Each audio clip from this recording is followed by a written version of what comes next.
As summer ends, you may think your days of worrying about your feet are over, but for many of us, the start of fall means our foot problems are just beginning. Here to tell us more and to give us some tips to keeping our feet fit for fall is podiatric surgeon Dr. Suzanne Levine of Institut Beauté in New York. Dr. Levine, great to see you. Thanks for being here. Hi, nice to see you. So we think we're getting rid of our flip-flops, we should be fine, but you say no, in the fall there's a whole host of foot problems that could await us. You know, the summertime is when we think of our feet. We want our feet to look beautiful. We display our feet. That's when we go for pedicures.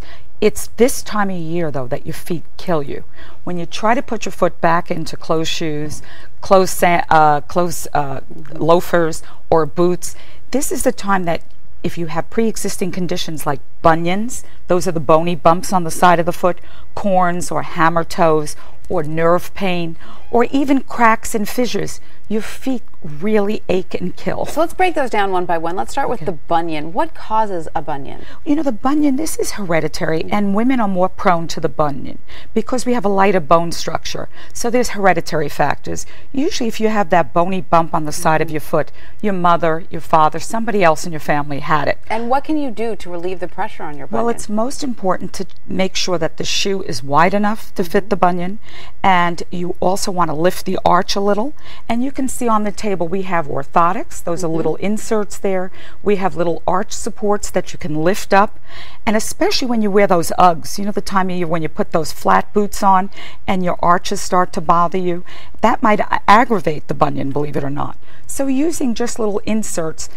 But of course, I am so busy this time of year. People have bunions, and if you look at, you can see slide 1, picture of a bunion before with the toe going over, and lots of people will come in and have bunion procedures or surgery to correct it. So surgery may become necessary if it's chronic. Right. It's not, you know, if it's a chronic condition, you're having a lot of pain and it's actually aggravating your activities of daily living, that's the time to correct it. Absolutely. Now, what about the hammer toe? What is that, and why is that so painful? The hammer toe is a bony bump on the side of the toe, and you know, the little toes, we get those little the corns on the fifth toes that are so painful. You know, we were talking about your corns. They really are. I've had corns, yes. And those are painful. You know, ballet, you were a former ballerina, and if you're a dancer, you might be prone to it. Also, if you have a long second toe. Lots of people have long second toes, and lo and behold, when you put the foot in a closed shoe, that second toe comes up in the air, and lo and behold, you have that corn on the second toe. It's jammed up, yes. It actually is jammed. So, you know, in the summertime, you're fine. That corn doesn't bother you. Lo and behold, you put on a sandal, you put on a boot, you put on closed shoes, that second toe is painful. What can you do for hammer toe? Well, what we do generally for hammer toe, there's a very minor procedure that you can stretch the tendons and bring the toe down. We even use a laser. We use a 1540 laser that can laser off some of the hard skin. And there are some corn pads you can see that we have here. And there's a minor procedure where you can remove the underlying portion of the bone. And if you look at the slide, you can see the before of the hammer toe, what it looks like, and you can see the after. And of course, you can get corns even between your toes. You can get them all over, correct? I had a patient last week that came in with a very moist ulcer in between the fourth and fifth toe. It was actually very smelly, and it was because he had hyperhidrosis or he perspired a lot. The two toes were rubbing together, and you could even use Botox to get rid of that problem. Really? Yes. Fascinating. So then we also have the calluses of the cracked heels that you were telling us about. What can we do about those? Most important is, in the summertime, we can actually develop those cracked heels. Everybody wearing the beach sandals, and you see them in the city, and we tend to wear a lot of open-toed shoes or backless shoes. The heel moves a lot, and with the heel moving, you're more prone to those fissures or cracks. And then, lo and behold, fall comes, and those cracks are killing you. You're picking on them, they're bleeding.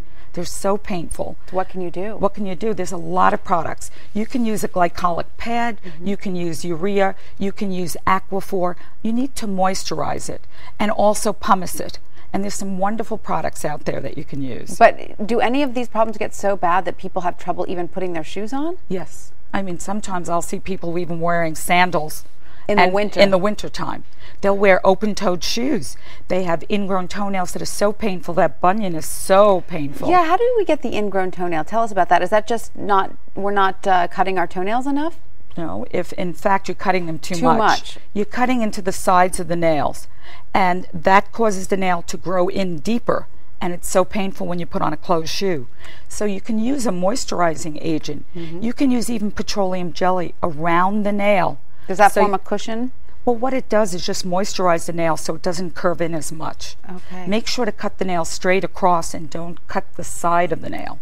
Okay, great tips. And then again, always make sure that your shoes properly fit, correct? Yes, there's no such thing as breaking in your shoes. Right. And remember to pamper your feet. Absolutely. Pamper, pamper, pamper. Great advice, Dr. Levine. Thank you so much for being here today. And for more info, you can visit her website, institutebeauté.com. And for the latest health news, be sure to visit the health page at abcnews.com.